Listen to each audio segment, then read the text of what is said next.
गङ्गो छेत्रीले जुन मान्छेलाई आफ्नो सम्झेर पुरा जेन सुम्पियो अब त्यही मान्छे आज दुनियाँको अगाडि अनुहार देखाउन नसक्ने भयो त अब पनि आत्तिने हैन यसलाई चाहिँ कसरी मिलाएर लानी र जुन मान्छेले तपाईले विश्वास गरेर आफ्नो बढी देखाउनु भयो खुलेर त्यही पनि माया प्रेममै पक्कै पनि पर्नु भएको थियो होला र आफ्नो बढी देखाउनु होला विश्वास गरेर जसरी श्रीमान श्रीमतीको माया प्रेममा हामी नाङ्गिन्छौँ त्यस्तै गरी देखाउनु होला नानी यो कुरालाई अब तपाईले त्यो केटा मान्छेलाई यदि उनले तपाईलाई स्वीकार्छ स्वीकारेन भने तपाईले सिधै गरेर रिपोर्ट गर्नुस्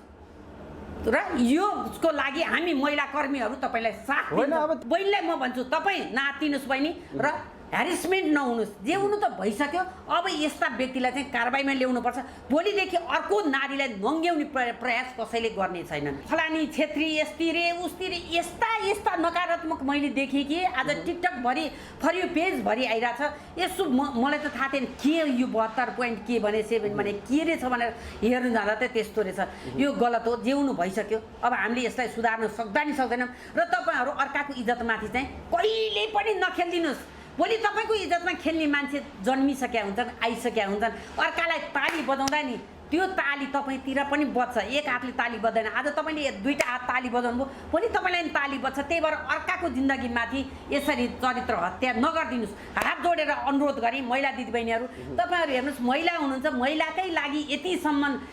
नीच गिरेर नि यतिसम्म अपशब्द बोल्नु भएको छ त्यो बहिनीलाई त्यो बहिनी ह्यारेसमेन्ट गरेर सुसाइड गर्यो भने के गर्नुहुन्छ जिम्मा लिनुहुन्छ तपाईहरु। मेरो त छोरी सरकी छिन् त्यति कलिलै उमेरमा उनले विश्वास गरेको पात्रले विश्वासघात गर्छ भन्ने कसैलाई विश्वास हुँदैन नि। वयसमा कन्ट्रोल हुन सिक्नुस्। वयस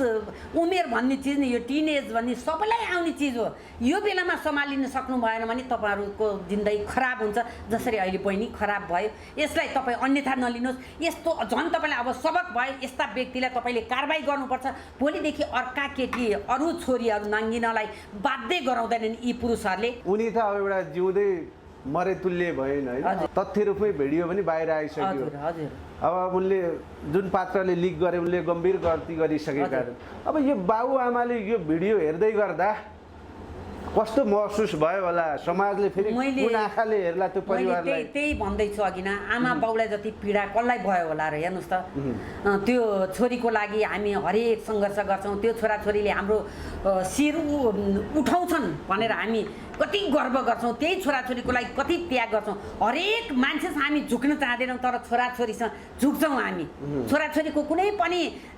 कामलाई हामी नाइ भन्न सक्दैनौँ हरेकलाई नाइ भन्न सक्छौँ फाइटिङ गर्न सक्छौँ तर छोराछोरीको लागि कहिले हामी उ गरेर फाइट गर्न सक्दैनौँ। छोराछोरीलाई हामी त्यति निहुरिन्छौँ लोयल हुन्छौँ त्यही छोराछोरीको आश गरेर बसेका हामी बाबुआमा कति निराश हुनुपर्छ।